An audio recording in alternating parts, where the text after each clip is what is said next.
Tú dijiste, si alguno tiene sed, venga a mí y beba. Que como dicen las Escrituras, de su interior correrán ríos de agua viva. Y anhelamos estos ríos, Señor. En el tiempo que nos queda aquí, en este precioso encuentro, tus ríos fluyan de nuestro corazón, Señor, en adoración hacia ti. Gracias por estar en medio nuestro. En el nombre de Cristo Jesús.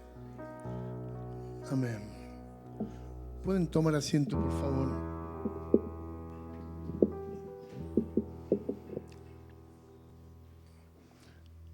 Bueno, en esta mañana tenemos el placer de poder escuchar a nuestro hermano, el pastor Ángel Bea. Ángel es pastor de la iglesia de Córdoba, Bethesda se llama, de Córdoba. Y es un amigo entrañable, él y su hijo.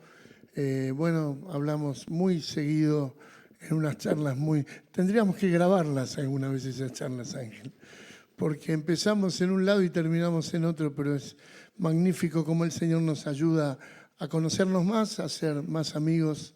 Y yo tengo una gran admiración por él, por su pastorado, por su formación teológica, su solidez en la palabra.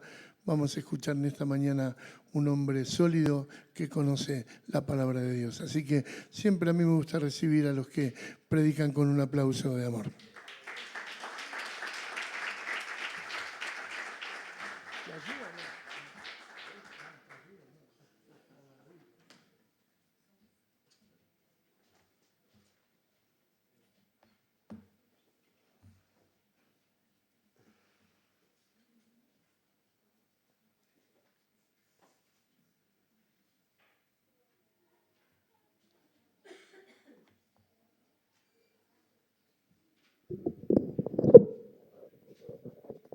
Luego diré por qué lo cojo.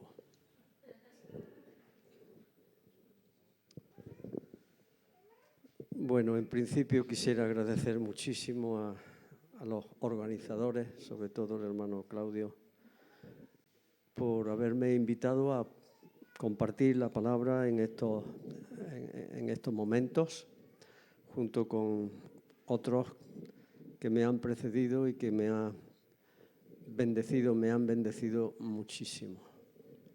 Quiero decir antes de empezar que a mí me gusta más escribir que predicar. Y quizás se comprenda luego la razón del porqué. El lema de este retiro era: la gloria postrera de esta casa será superior, más grande, mayor que la primera. Y cuando yo leí este lema, pues entonces me acordé de lo que es estrictamente necesario, entre otras cosas, para que esa gloria sea mayor a todos los efectos. Y pensé en el poder de Dios, junto con estas palabras del apóstol Pablo: y para esto, ¿quién es suficiente? Y para esto, ¿quién es suficiente? Y recordaba también algunas palabras, como él dice: porque no somos muchos, como muchos que medran falsificando la palabra de Dios, sino que hablamos como en la presencia de Dios y hablamos en verdad, ¿no? Y eso es lo que debe de interesarnos a todos nosotros que hemos confesado al Señor Jesús y hemos aprendido de Él. E inmediatamente pues me vino a la mente la importancia que tienen las epístolas. No solamente los evangelios. En los evangelios aparece Jesús y nos habla de su persona, de su obra, de sus hechos históricos también, pero en las epístolas se desarrolla el sentido teológico, no solamente de quién es Él, sino también de lo que Él hizo, el significado de lo que Él hizo en la cruz, su resurrección, su ascensión a los cielos. Y creo que en las iglesias no se suele predicar sobre las epístolas. En algunas quizás, cuando se toman la predicación en forma expositiva, como antaño yo lo hacía, también digo antaño porque ahora tenemos un equipo y yo predico cada mes y medio o cada 2 meses. Pero antes era domingo tras domingo y coger la epístola a los Efesios, 1 Corintios, 2 Corintios, Tesalonicenses, y así pues íbamos viendo, dando más que un repaso, un estudio acerca de las grandes verdades del Nuevo Testamento, ¿no? De la palabra de Dios para nosotros. Y pensando en esto, para esto, ¿quién es suficiente? Y el poder de Dios, pues pensé en la epístola a los Efesios, porque aparece varias veces este término, el poder de Dios, en relación a cuestiones, a cosas que nos interesan a todos los creyentes y mayormente a los que pastoreamos, a los guías de las iglesias. Entonces, para entrar de lleno en el tema, aquí tenemos que recordar cuando el Evangelio llegó a Éfeso. Y recordáis que dice que el apóstol Pablo pues, se encontró con 12 discípulos de Juan el Bautista que ni siquiera habían oído hablar del Espíritu Santo. Y entonces él les interroga y dice, no sabemos nada, ¿no? Entonces dice que les explicó, los puso al día, lo mismo que Priscila y Aquila hicieron con Apolos, los puso al día, ¿no? Y entonces fueron llenos del Espíritu Santo, una vez que Pablo oró por ellos con imposición de manos, hablaban en lengua y profetizaban, y creo que aunque no se habla más de ellos, pero es muy posible que en toda esa labor evangelística en esa ciudad, pues que ellos tuvieran parte también.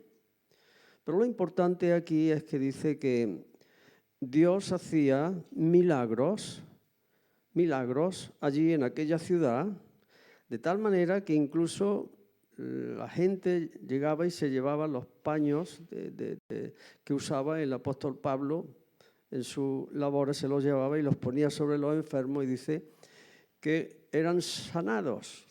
Y no solamente eso, sino que los malos espíritus salían de ellos y allí dice que el Señor hacía grandes milagros por mano de Pablo. Y el resultado mejor no era tanto los milagros, sino el mayor milagro, que dice que muchos venían confesando y dando cuenta de sus hechos, e incluso dice que hicieron una gran hoguera y allí quemaron todos los libros de magia, las artes mágicas y todo esto, porque vivían en una oscuridad espiritual y moral. Y cuando el Evangelio llega a la vida de una persona, a la vida de las personas, estas personas son transformadas, lo mismo que nosotros fuimos transformados y empezamos a ver las cosas como Dios las veía, como Dios las ve. Nuestras vidas fueron transformadas. Entonces dice en Efesios capítulo 1 y versículo 13, dice, en él también vosotros, habiendo oído la palabra de verdad, por medio de la predicación del apóstol Pablo y alguno más, el evangelio de vuestra salvación y habiendo creído en él, fuisteis sellados con el Espíritu Santo de la promesa, que es las arras de nuestra herencia hasta la redención de la posesión adquirida para alabanza de su gloria. Entonces vemos efectivamente cómo al profesar fe en la persona del Señor Jesús, ellos fueron sellados. Así como nosotros también fuimos sellados. Y el sello mismo no es que puso un sello y se fue, el sello mismo era el Espíritu Santo. Y eso indicaba propiedad privada de Dios. Dios los llamó, Dios los redimió por medio de Cristo Jesús y Dios los selló con su Espíritu Santo indicando, sois míos. Por precio fuisteis comprados, no os hagáis esclavos de los hombres. Dice también 1 Corintios, ¿no? Entonces no solamente llegaron a ser propiedad privada del Señor, de Dios, sino que, dice el Espíritu Santo, es las arras de nuestra herencia, es decir, un anticipo de todas las bendiciones que habrían de recibir ellos y nosotros también en el día en el que se cumplan todas las cosas en Cristo Jesús. Y como bien dijo el hermano Óscar Marcelino el viernes, el Espíritu Santo fue dado para siempre. Y ahí lo mencionó aquel texto del Evangelio de San Juan, capítulo 14, versículo 15. Yo rogaré al Padre, os dará otro consolador para que esté con vosotros para siempre, para siempre. El Espíritu de verdad, el cual el mundo no puede recibir, no le ve ni le conoce, pero vosotros le conocéis porque mora con vosotros y estará en vosotros. Y ahí, a partir de ahí, dice unas cosas, bueno, a partir de ahí y antes, dice unas cosas maravillosas, preciosas, que estaríamos toda la eternidad meditando en ellas. Pero vino para quedarse. Por eso el apóstol Pablo dice que oraba por los efesios a fin de que ellos recibieran espíritu de revelación, de sabiduría y de revelación, versículo 17, en el conocimiento de Él, a fin de que sus ojos, los ojos de vuestro entendimiento, el nuestro también, pues que sean alumbrando los ojos de vuestro entendimiento para que sepáis. El creyente no es alguien que no sabe nada, el creyente es alguien que debe saber. No tenemos la fe del carbonero, aquella fe que decía, ¿tú qué crees? Yo lo que cree la Iglesia. ¿Y qué es lo que cree la Iglesia? Lo que creo yo. En definitiva, no sabía nada acerca de lo que él creía, solamente creía lo que decía la Iglesia, ¿no? Entonces dice, para que sepáis. Y por eso aparece tantas veces, sobre todo en el Evangelio de Juan y también en la epístola de Pablo, ¿no? El sabemos, sabéis, que no desconozcáis o ignoráis acaso o no sabéis que... Esos son términos que nos interesan muchísimo porque nos alientan a hacer preguntas y a buscar las respuestas en la palabra de Dios, en la Sagrada Escritura. Porque efectivamente, a medida que hacen las preguntas, también van dando respuestas esos mismos autores bíblicos, ¿no? Que sepáis, y habla de tres cosas: la esperanza a la cual os ha llamado, las riquezas de la gloria y de su herencia en los santos. Esto hay que estudiarlo minuciosamente y ver qué quiere decir con todo esto, ampliarlo, ¿no? Su significado.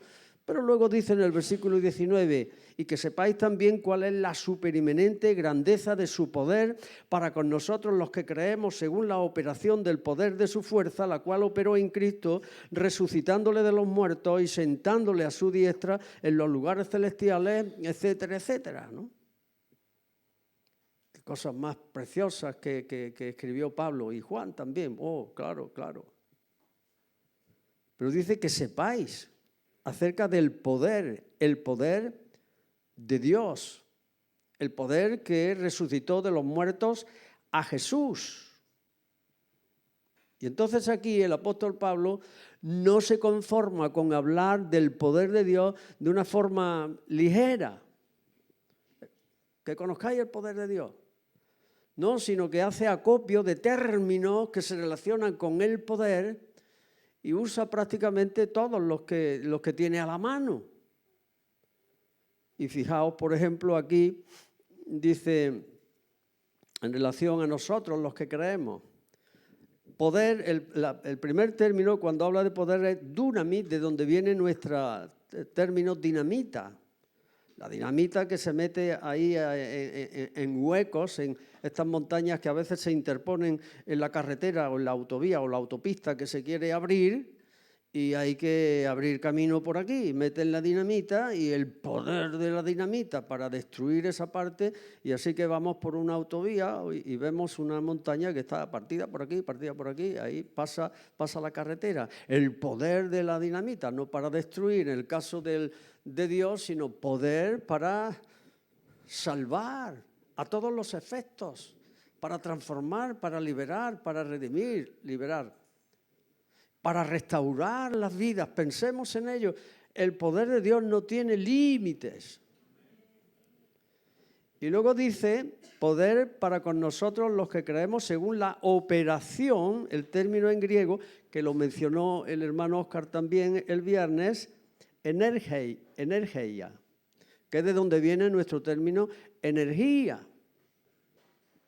Y luego dice operación del poder, pero aquí poder no es el mismo término en griego que el mismo poder que se menciona al principio, sino que ahí significa kratos, que significa fortaleza. Es diferente, no dunamis, sino en este caso dinamita, fortaleza. Y después el otro, la operación del poder de su fuerza. Aquí fuerza es en griego ichus, que yo no sé griego, pero miro mis comentarios y miro el interlineal español, griego-español, y entonces ves la correspondencia. Y aquí fuerza, ichus, gran fortaleza. No fortaleza, sino gran fortaleza. Vamos a añadir algo que diga más acerca del poder de Dios. Estaría pensando el apóstol Pablo. Pero todavía, dice, la cual operó, es otro término, que es un verbo, ¿no? En el que también viene, la palabra es energekea, que tiene que ver también con energía. Tenemos aquí 5 términos que nos hablan de eso que nos es necesario para que la gloria postrera de esta casa sea superior a la primera. Esto nos abre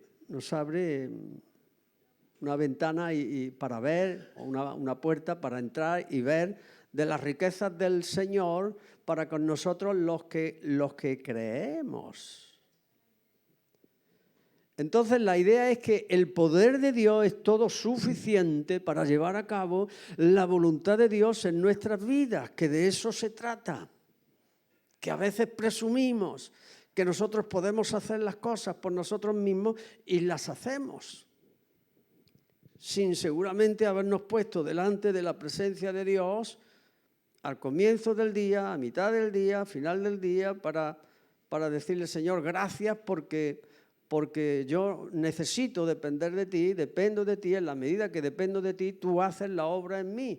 Y en esto nadie, ninguno de nosotros, ni de los que están afuera, podemos presumir de tener algo por nosotros mismos, porque ¿qué tienes que no hayas recibido? Y si lo recibiste, ¿por qué te glorías como si no lo hubieras recibido? Diría el apóstol Pablo.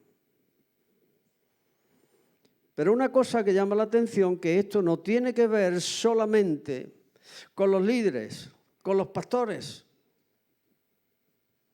con los guías de las iglesias. El texto nos dice muy claramente el poder de Dios, que sepáis sobre el poder de Dios, versículo, como dice, para con nosotros, los que creemos, eso es el versículo 19, para con nosotros los que creemos, quiere decir, desde el primero hasta el último que acaba de llegar a la iglesia, el poder de Dios está disponible para nosotros los que creemos. Por tanto, ninguno puede alegar que no tiene lo que el otro tiene. Somos diferentes, claro que sí, pero quiere decir que la bendición en este caso del poder de Dios, pues está a disposición de nosotros los que creemos. Sea el ministerio que tengamos, da igual, Dios no hace acepción de personas en este caso, porque Dios tiene una obra que realizar en todos y cada uno de nosotros, hasta el día de Jesucristo.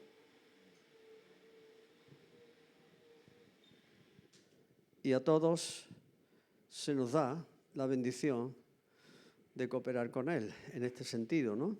Se nos da el poder.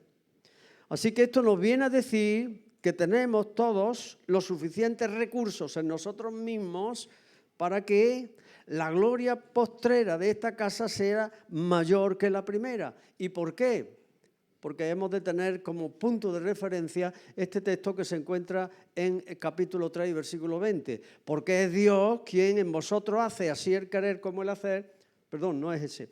Aquel que es poderoso para hacer todas las cosas mucho más abundantemente de lo que pedimos o entendemos, según el poder de Dunamis que actúa en nosotros.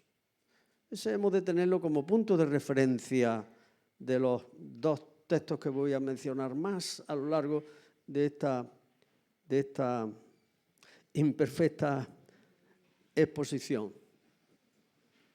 Pero nos quedamos con el hecho de que este poder es para todos los que creemos, no para uno solamente, los que están ahí al frente. Algunos dicen, qué poder tiene el hermano. Bien, le reconocemos que el hermano tiene autoridad, que predica con autoridad y que predica con poder, pero no te vayas a escaquear tú de reconocer que el Señor te ha dado también esta bendición para hacer lo que el Señor quiere que hagas. La segunda vez que aparece el poder de Dios lo tenemos en el capítulo 3 y en el versículo 6, 7, vamos adelante, que los gentiles son coherederos y miembros del mismo cuerpo y copartícipes de la promesa en Cristo Jesús por medio del Evangelio. Ese es el misterio, que los gentiles también forman parte de la bendición de Dios que Dios dio a los padres, a los israelitas, ¿no? Del cual yo fui hecho ministro, atento a estas palabras,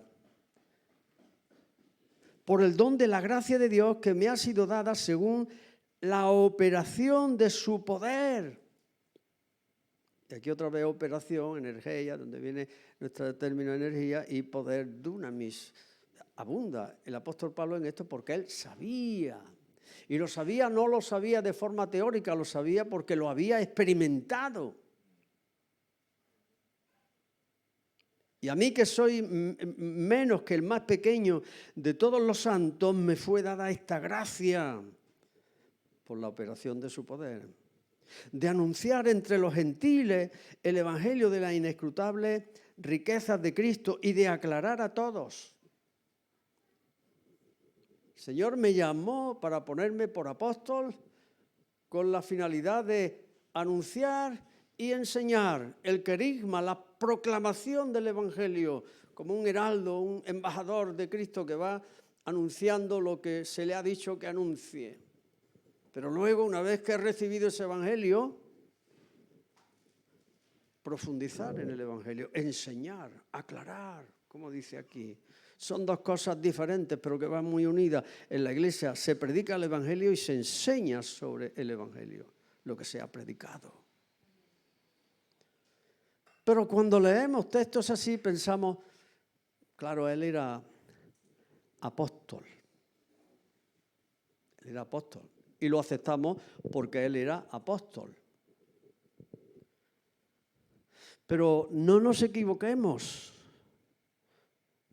Cuando el apóstol habla de su ministerio y el poder que le asiste, también hay otras escrituras suyas y de otros, aunque no tanto como del apóstol Pablo, que nos dice que hay distintas operaciones, pero Dios, el que opera, Dios es el mismo. Y hay distintos ministerios, pero el Señor de los ministerios, el Señor Jesús, es el mismo.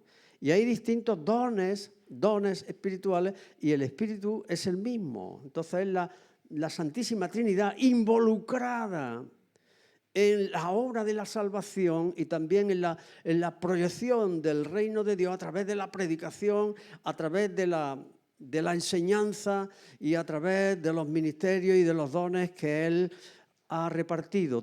El Dios Trino ha repartido en el cuerpo de Cristo, que es la Iglesia. ¿Y qué dice?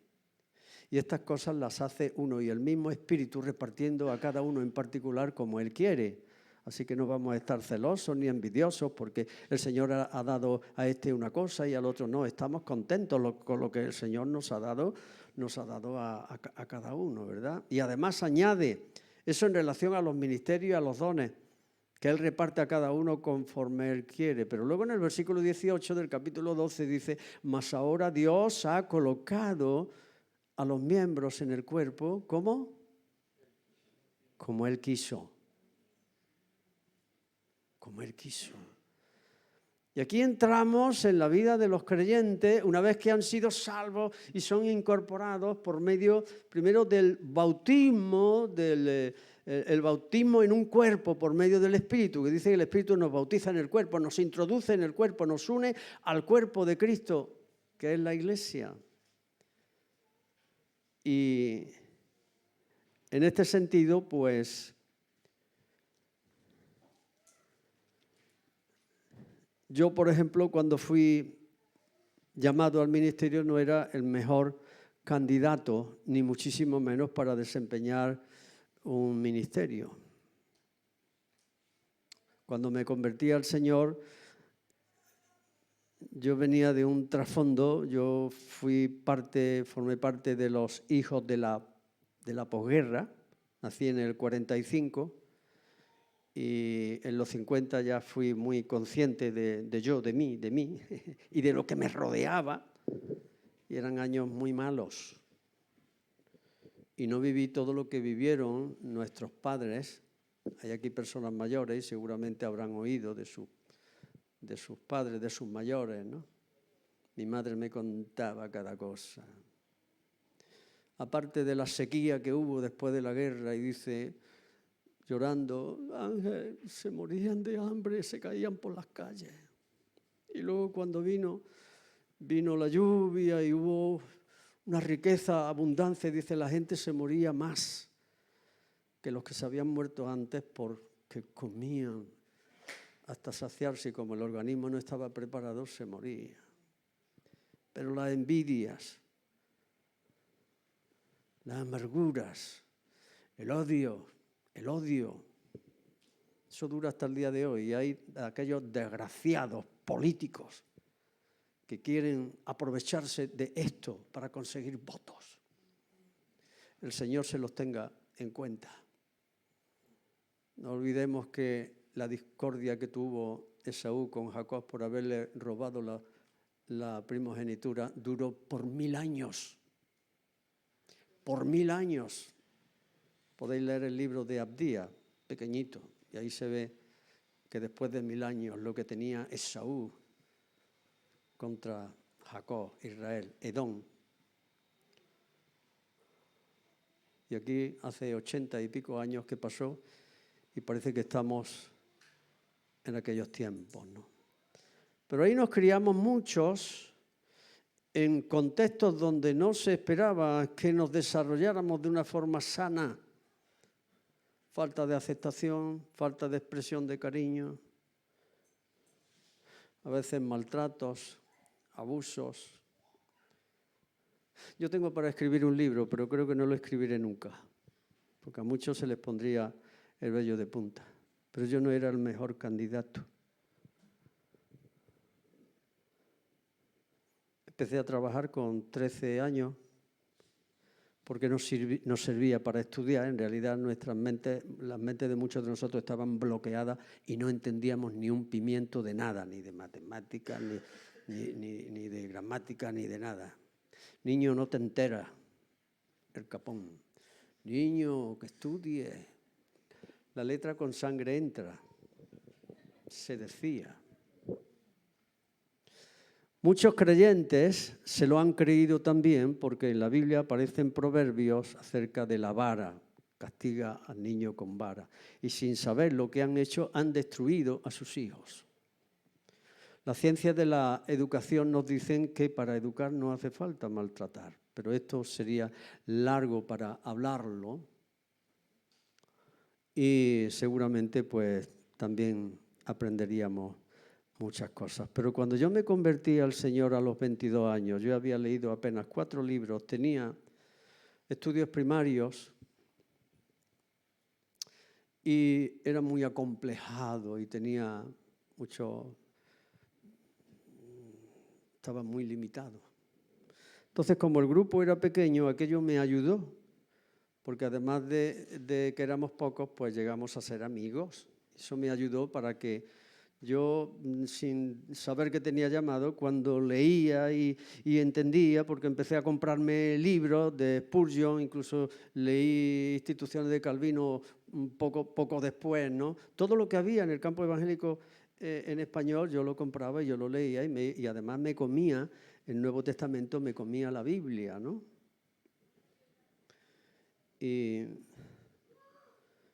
en ese contexto empecé a dar estudios muy tempranamente, porque el misionero nos decía que todos podíamos hacer de todo según lo que uno había recibido. Y eso estaba bien, pero faltaba la preparación, la preparación.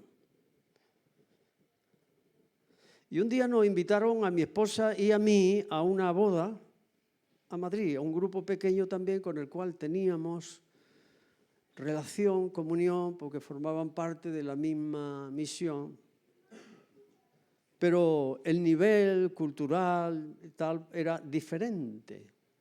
Entonces, cuando llegamos, pues resulta que el hermano que iba a presidir en la boda estaba afónico total, no podía hablar, una afección de garganta. Entonces me pidieron si yo podía presidir la boda. Bueno, yo había presidido los cultos en nuestras reuniones. No llevaba chaqueta, entonces me prestó una chaqueta, me estaba un poquito larga, así, un poquito así. Y además era clara, a mí los colores claros no me gustan, a mí me gusta el azul marino, me gusta el gris, más o menos, pero chaquetas claras no me hallo. Así que cuando vamos nos pusimos los que íbamos, yo iba a presidir, el que iba a predicar a mi derecha, el que iba a oficiar la ceremonia de enlace a la izquierda. Y de pronto la primera impresión, el primer impacto que yo recibí fue que de pronto se dejaron entrar unas 200 personas de golpe, muy bien arregladas todos, porque la familia tenía cierto nivel, ¿no? Y también, pues, en fin, mucha familia, muchos amigos, de golpe, unas 200 y pico personas entraron. El lugar se solicitó el local de la Asamblea de Hermanos de la calle Trafalgar, en uno de los locales más grandes, entonces, sería el año 71, más o menos. Y bueno, se quedaron de pie. Y después, como se habían apartado, entraron los novios. La segunda impresión fue el armonium. No era un piano, era un armonium. Y aquello retumbaba que parecía una cosa... Yo me sentí cohibido. Pero bueno, llegó la hora en que yo tenía que decir, pues, por favor, tomen asiento. Pero yo no había hablado nunca con micrófono. Y cuando yo dije, por favor, pueden tomar asiento, aquello sonó de tal manera que fue la tercera impresión que me dejó con un pánico escénico que no os podéis ni hacer ni una idea. Tenéis que haber estado ahí como mi mujer que me dijo luego, niño, se te puso la cara blanca como un folio. Digo, sí, dímelo a mí. La sangre se me bajaría a los pies. Pero me quedé en blanco, sin saber qué decir. Mi mirada perdida al fondo, pero de forma indirecta, no sé lo que duró aquello, seguramente un minuto, pero a mí me pareció una eternidad, Rafa. Y mirando por encima veía algunas jovencitas que se reían, como diciendo... ¿Y sabéis lo que pensé? Digo, creo que voy a fingir un desmayo. En serio lo pensé, pero si yo finjo un desmayo, pues no pasa nada. Se ha puesto malito, me apartan y otro toma lugar, ¿no? Nadie se iba a enterar, nada más que el Señor y yo. aunque después se lo hubiera contado a mi Lola. Tremendo, querido, de verdad. De pronto me vinieron palabras de agradecimiento por el local.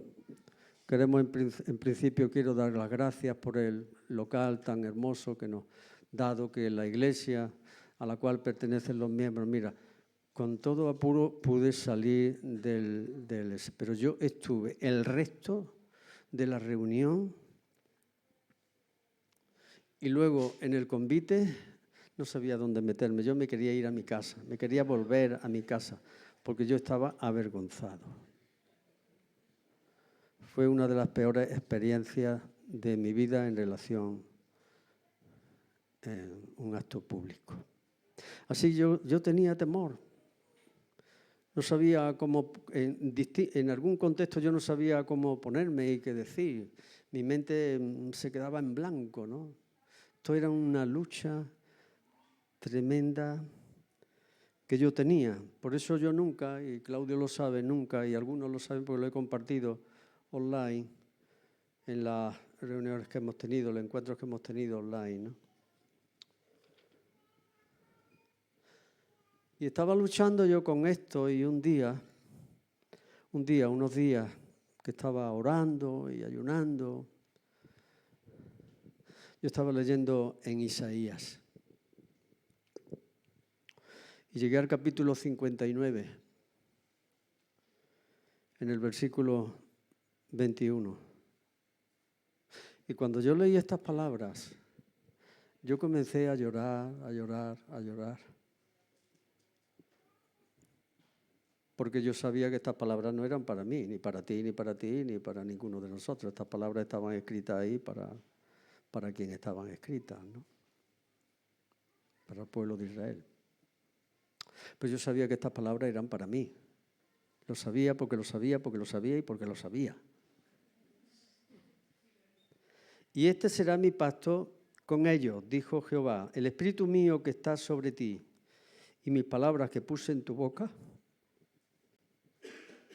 no faltarán de tu boca, ni de la boca de tus hijos, ni de la boca de los hijos de tus hijos, dijo Jehová, desde ahora y para siempre.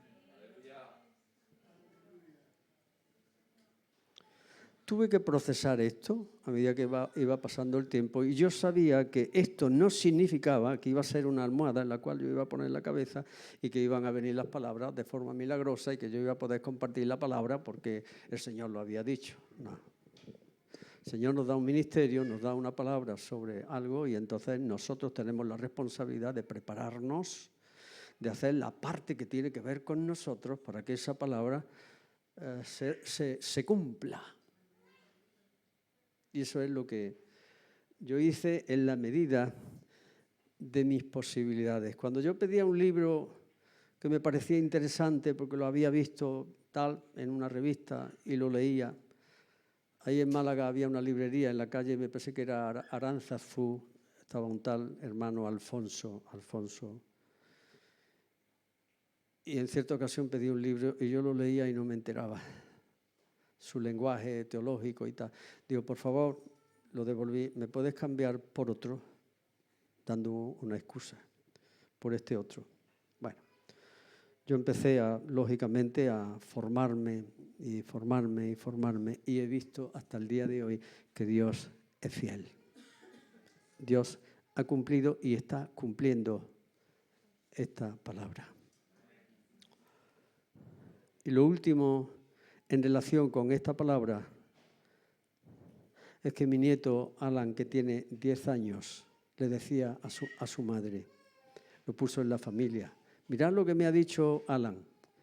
Dice, mamá, cómprame esta Biblia preadolescente, que es para preadolescentes, porque yo quiero leer la Biblia y conocerla como la conoce el abuelo.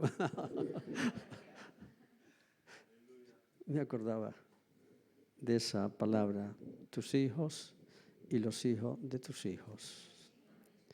La gloria postrera de esta casa se refiere a la iglesia, a nuestra iglesia, se refiere a la casa de nuestra vida, se refiere a la casa de nuestro hogar, de nuestra familia. La postrera será mayor que la primera. Y en los casos en los que no sea así, por favor, porque haya hijos, lógicamente, digo lógicamente en algunos casos, ¿no? Pues que no se deje de interceder por ellos. Yo sé que no. Los padres creyentes no dejan de interceder por sus hijos que han dejado, yo digo circunstancialmente, la fe, porque es posible que aquí se cumpla también lo que el Señor dijo, que los postreros serán los primeros, ¿no? Y luego la próxima vez que aparece el poder se encuentra en el capítulo 6 de Efesios. Ahora, eso sin dejar los capítulos 4 y 5, sin dejar de considerarlos, porque aunque no aparezca la palabra poder, sí aparece la persona del Espíritu Santo, y donde aparece la persona del Espíritu Santo, allí damos por sentado que está el poder. Pero en relación con la vida los unos con los otros. Por eso, como decía también el hermano Óscar Marcelino, que no contristéis al Espíritu Santo, que se encuentra en el capítulo 4 y en el versículo 30. Y eso se dice en un contexto de vida de relación los unos con los otros. Y sobre todo en relación con la ética de Jesús. Porque los gentiles, no tenéis que andar como los gentiles que andan en la vanidad de su mente, que tienen el entendimiento entenebrecido por la ignorancia que en ellos hay, por la dureza de su corazón,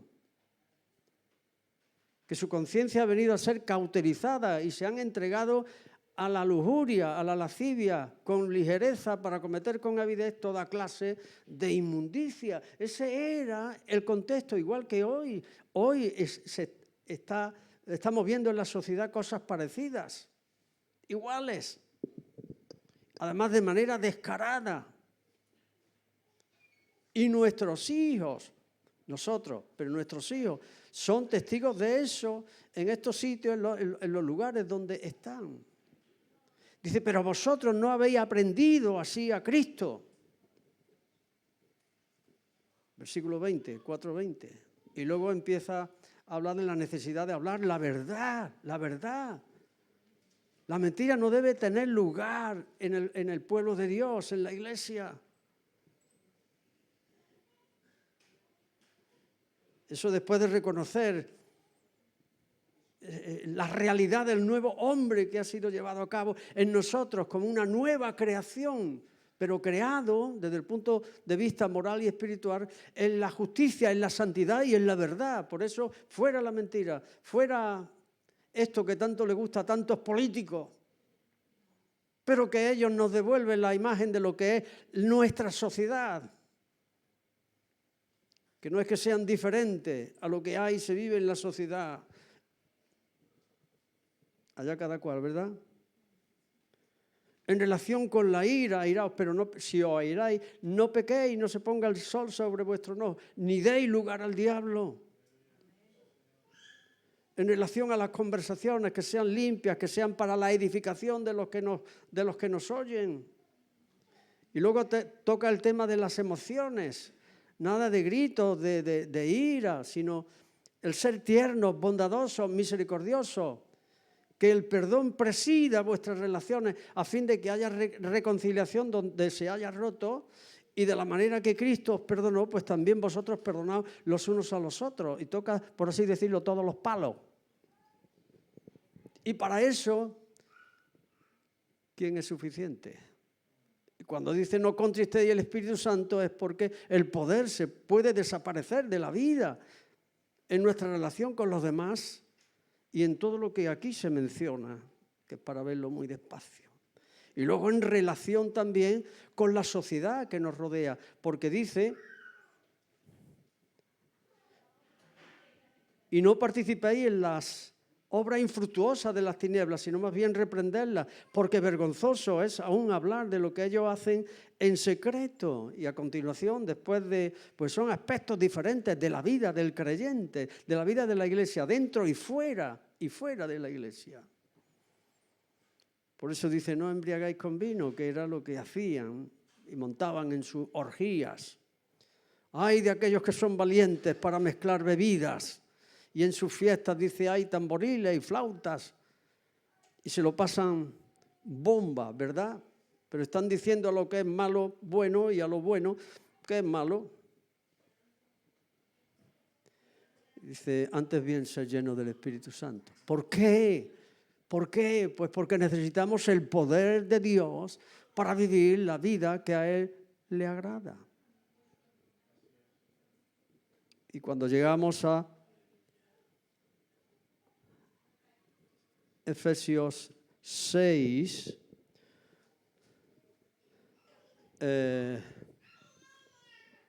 un momentito, porque creo, no.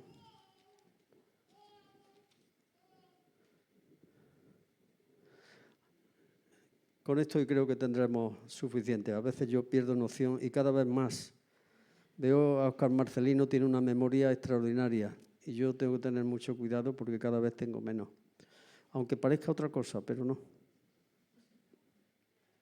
Sí, aquí el versículo 14 del capítulo 3. Por esta causa doblo mi rodilla ante el Padre nuestro Señor Jesucristo, de quien toma nombre toda familia en los cielos y en la tierra, para que os dé conforme a las riquezas de su gloria, al ser fortalecidos con poder en el hombre interior por su Espíritu, a fin de que habite Cristo por la fe en vuestros corazones, a fin de que arraigados y cimentados en amor, seáis plenamente capaces de comprender, y habla acerca del amor de Dios. Veis que he tenido que volver para atrás cuando iba para adelante con Efesios capítulo 6. Forma parte de lo que digo. Y se me ha olvidado decir que me impresionó mucho el micrófono, y ahora el micrófono para mí es una herramienta que me da seguridad. Pero muchas veces leemos cosas extraordinarias y maravillosas en las epístolas y decimos, qué bien, pero no nos fijamos en el contexto. Y muchas de esas cosas maravillosas, como la epístola a los Filipenses, que se reconoce como la epístola del gozo, porque en cada capítulo el apóstol Pablo habla del gozo, y el gozo, y el gozo. Regocijaos, otra vez digo, regocijaos en el Señor. Y nos damos cuenta que todas esas cosas maravillosas las dijo el apóstol Pablo en un contexto en el cual nosotros, la mayoría de nosotros, no hubiéramos querido estar. En prisión. En la prisión. Y las prisiones entonces no eran como las de ahora, aquí, con piscinas y gimnasio y todo ese tipo de cosas. Todo ese tipo de comunidades, de comodidades. Dice el capítulo 3, versículo 1, por esta causa yo, Pablo, prisionero de Cristo Jesús, por vosotros los gentiles, prisionero. Y en el capítulo 6 al final habla de soy un embajador de Cristo en cadenas. Y las cosas que dice tan maravillosas, ¿verdad? Pero es que ese sufrimiento que él padecía y de lo cual los creyentes que le conocían eran testigos, podría desanimar a muchos. Seguramente yo pienso que aquel que le abandonó, Demas, que formaba parte de su equipo misionero, pues abandonó porque seguramente estaría harto de ver y padecer y sufrir dificultades, que la gente lo mirara mal, que tal, ¿no? Y entonces dice que él, aparte de estar en prisión, dice, procura venir pronto a verme porque Demas me ha desamparado y se ha ido a Tesalónica amando más este mundo. Y más adelante dice, en mi primera defensa ninguno estuvo a mi lado, sino que todos me abandonaron. Y él no se refiere a inconversos, él se refiere a creyentes. Y al final dice, el Señor no me dejó solo, sino que me ayudó, ¿para qué? Ay, para consolarme, para que por mí fuese cumplida la palabra la predicación del Evangelio. Esto es para aprender, que nosotros aprendamos. Por eso, dice el versículo 13, por lo cual pido que no desmayéis a causa de mis tribulaciones por vosotros. Porque esto lo veían los creyentes y se podían desanimar. Y en tiempos de persecución es verdad que uno piensa, no porque yo no he estado, pero es lógico que uno lo piense, ¿no? Que me puede tocar a mí. Entonces puedo empezar a escurrir el bulto y a desaparecer de la vista de las autoridades y de aquellos que tienen poder para darme fuerte, ¿no? Y Pablo sufrió esto. Y a veces nosotros pues pasamos por dificultades, también se ha mencionado, no sé si en este caso fue Óscar Marcelino, en los cuales pues podemos decir pues tener el sentimiento de tirar la toalla. ¿Verdad, Rubén? Tirar la toalla. Que no, que yo ya no, que no aguanto más, que tal, ¿no? Y yo recuerdo, estaba pasando, claro que recuerdo, no voy a recordar. Estas cosas no se pueden olvidar jamás. Allá por los 90 estaba pasando por una depresión tremenda y con ganas de dejarlo todo. De hecho, a nuestra iglesia vinieron hasta 3 pastores en distintos tiempos y un pastor muy, muy bueno, muy maduro, me decía, no funcionará. Y yo decía, adelante. Hasta 3, y los 3 se tuvieron que ir. El Señor no permitió que se quedaran, que funcionara hasta que yo dijera, amén, me rindo. Pero fue precisamente en esta ocasión cuando yo estaba pasando por esa experiencia tan negativa. Y estando en eso, miré así para atrás y en mi biblioteca tenía un libro, tengo ese libro en el mismo sitio todavía, que había comprado hacía 1 año y pico, que se titula La España evangélica de ayer y de hoy, en España. No lo había leído y no sé, pero sin ganas empecé a leerlo. Y a medida que empecé a leerlo, vi lo que habían sufrido nuestros hermanos en el pasado. Persecuciones, abofeteamientos de parte de las autoridades de forma pública, torturas, prisiones, torturas y algunos muerte. Llegué a un punto en el cual un testimonio de un pastor en un pueblo tenía tanta tensión y tanta persecución de parte de la iglesia que mandaba, que en cierta ocasión iba el cura por la calle y sabéis, los que sois mayores, cuando iba el sacerdote a dar la extrema unción a alguien que se estaba muriendo, y el monaguillo iba, o el sacristán iba tocando la campanilla, y todo el que estaba por la calle se tenía que arrodillar al paso del cura con el Santísimo, la sagrada forma que la llevaba, y todos se tenían que arrodillar, y hay de aquel que no lo hiciera. Y el pastor le pilló precisamente en ese momento en la calle, en la puerta de su casa, y se quedó de pie. Y cerca estaba el cuartel de la Guardia Civil y el cura ordenó abofetear a ese pastor nuestro. Me entró una indignación y yo me dije, ¿pero a ti qué te pasa? ¿A ti qué te pasa? Y me pasó como al salmista del Salmo 77, que estaba pasando por una depresión tan grande, que tenía insomnio, no podía dormir, rehusaba ser consolado, había puesto en duda la fidelidad de Dios al pacto, pensaba que Él lo había abandonado, no a Él, sino al pueblo. ¿Acaso habrá encerrado tu ira y no será más favorable? Y estaba el hombre hecho polvo, hasta que llegó al punto en el cual dijo, enfermedad mía es esta. Vendré a recordar los hechos poderosos del Señor. El Espíritu Santo no nos deja, trabaja sobre nosotros y no permite que hagamos locura, la locura de abandonar, ¿verdad?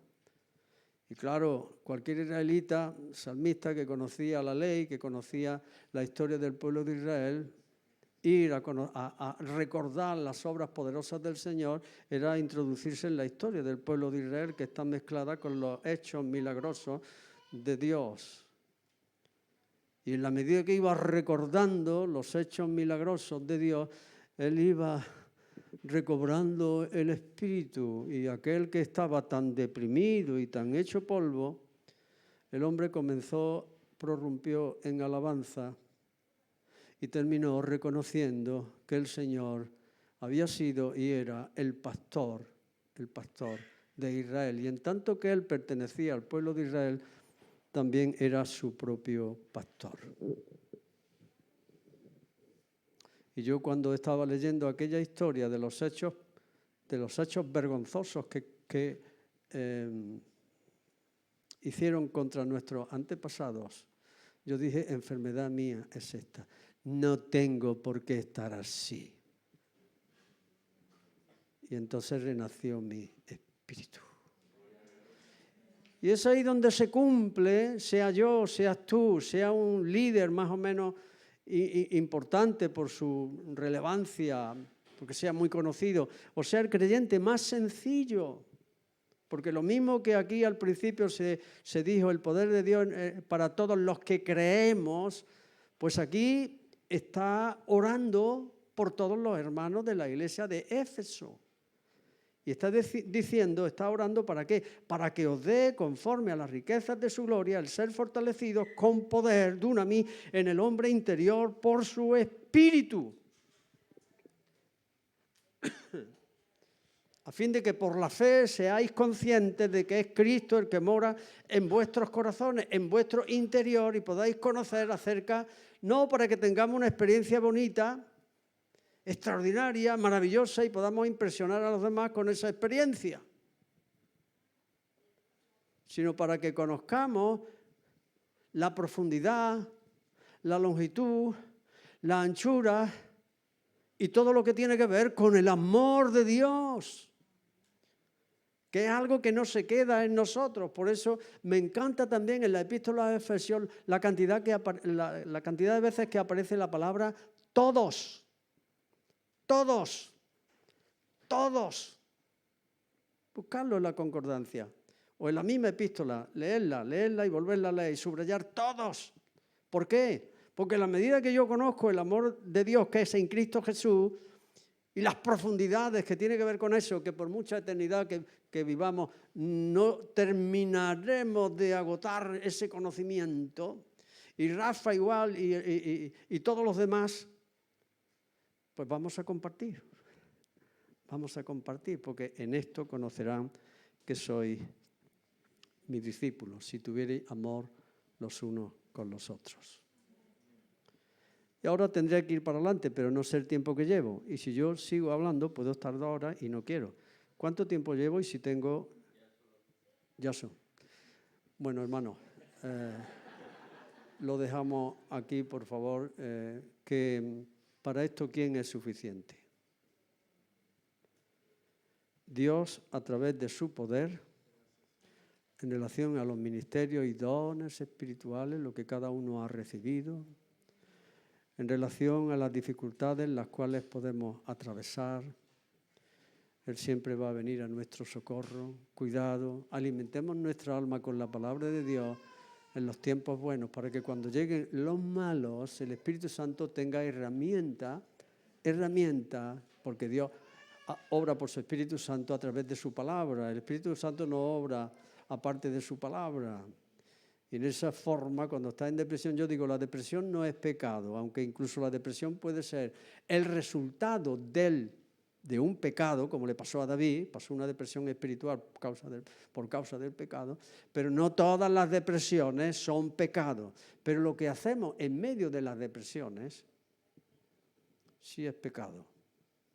No olvidemos aquellas palabras del apóstol Pedro que dijo, echando vuestra ansiedad sobre Él, porque Él tiene cuidado de vosotros. Estad firmes y velad, porque vuestro adversario, el diablo, como león rugiente, anda alrededor buscando a quien devorar, ¿no? Al cual resistís firme en la fe y él huirá, ¿no? Dice algo así. Pero nos quedamos ahí. ¿Qué dice a continuación? Sabiendo que los mismos padecimientos se van cumpliendo en vuestros hermanos en todo el mundo. Lo olvidamos. No deberíamos de olvidarlo porque es en medio de los padecimientos, de las dificultades, de las tribulaciones, de las depresiones, que el diablo aprovecha. Porque el desaliento es el arma más eficaz del diablo en relación al creyente. Y cuando estamos bajos en depresión, así que la depresión no es pecado, pero ¿qué hacemos? ¿Qué decisiones tomamos estando en esa situación? Eso es muy importante. Amén. Que el Señor bendiga su palabra. Gracias, Señor, por este tiempo.